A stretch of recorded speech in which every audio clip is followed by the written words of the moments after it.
of me, you know? But I just, they're really proud but you know, I mean, like, my sister's, she is a public defender. Oh, okay. And she's married and she lives a great life and I think they're proud of both of us for just doing what we believe in. Wow, you had some good parents that allowed you kind of choose your path. Now, what was that like, saying, okay, I'm going to go into acting?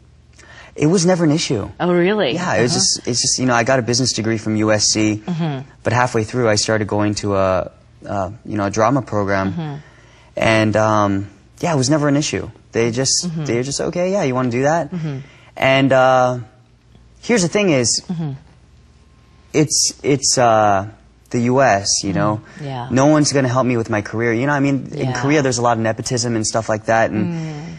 But, I mean, there's nothing that my dad could do for me, for him to further my career as an actor in America. Sure. So, yeah, of course, they're super proud because I've done something that is extremely hard to do on a world level and for not even just a Korean American, but for an Asian American. To be where you are. Yeah. Definitely. So they're proud that I can just, you know, make something out of nothing. That's right.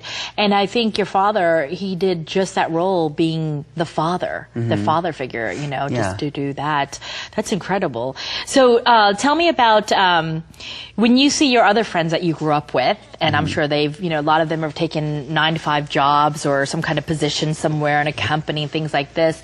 Now, when you get together, do they treat you any differently, or, you know, how's that? No, not at all. I mean, most of my friends that I'm really close with, I've known since elementary school and junior high.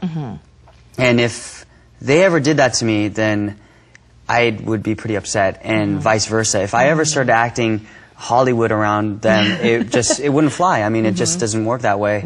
And we still do the same things, you know? We still go to the same bars, eat at the same restaurants, we go to each other's houses and play video games. I mean, not much has changed. You're just being the guy. Yeah. Just being the guy. Yeah. Sarcasm and hitting them harder. Yeah, exactly. Now, okay, so tell me, when you walk the streets of LA or places, when people recognize you, you know, how do you take that? I'm obviously very flattered. I think it's just like one of those things where maybe I am doing the right thing because, you know, you get some acknowledgement, you get some validation for the work the hard work you've done. But I don't yearn for that attention. I mean, you know, I'd be happy just doing theater at, you know, some local theater, but I wouldn't make enough money to have a family and stuff like that. So I got to play the game, but it's great when people recognize me. It's flattering. Yeah. Now, do you have you gotten this in different countries? You know, of course, besides the U.S. And do you get some of this here in Korea when you come, or? You know what? That's actually the weirdest thing I'd say is I do get recognized in other countries like France or London. Never in Korea. Really? Never. Wow. And that's the weirdest thing to me because I would think that, you know, there's not many Asians on television and film, and you would think the first people to recognize you are your own people. But no, it doesn't work that way. Actually, the people who recognize me the most are Caucasian people. Oh, wow. Yeah, I don't get it. Right? And they come up to you, hey, aren't you Eric Yorkie, or were you on? You know, what is the question that you get when people come up to you? They they asked me if I was in Wendy Wu Homecoming Warrior on Disney Channel with Brenda Song. Okay, your next job is a comedian, right? No, really. What, do people come up to you and do they say, "Hey, aren't you? Or were you in?" Yeah, I mean, they'll say, "Oh, are you the guy from Twilight, or are you Eric from Twilight?" And then I say, "Yeah, yeah, you're absolutely right." They go, "Can I have a picture?" And I say, "Sure, sure." I wanna fly into this beautiful life. I think it'd be nice with you. I wanna fly into this beautiful life. I think it'd be nice with you.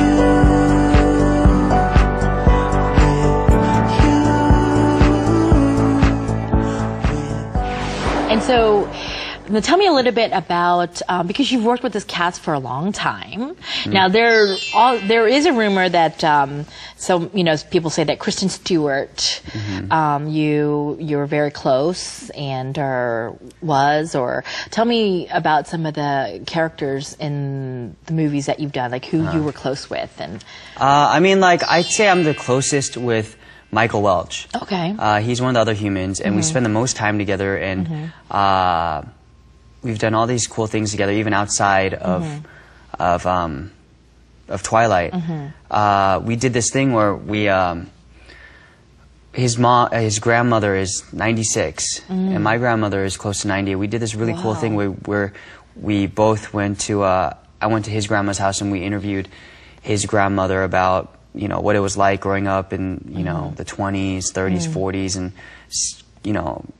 going through, all these wars, like the First and Second World War. It's just insane. And then we did it with my grandma, and I think that's one of the coolest things I've done with someone from Twilight. Wow, that's great. So also, of course, in Korea and in Asia, a lot of times, like we discuss like age and who's, older and things like this. But of course, in your, when you deal with this cast, there are people probably half your age on the cast, but you don't really, I guess in the stateside, we don't really consider that. Yeah. Is there, like in the cast, do you feel like there is a seniority or anything like this kind of role? Or when you're working together? Obviously, the dynamic has changed over time. Kristen, Rob, and Taylor are huge stars now. They're leads of major motion pictures. So that's changed. But it doesn't change them as people. They're still great people, and I hope the best for them. Yeah. So does everyone get along on the set, or everyone gets along? Yeah. Totally. Well, that's good. Yeah. No, that's really good. And you're actors and actors, and even if you don't, you just act like you do. Right? Except for the vampires and the wolves, right? Right.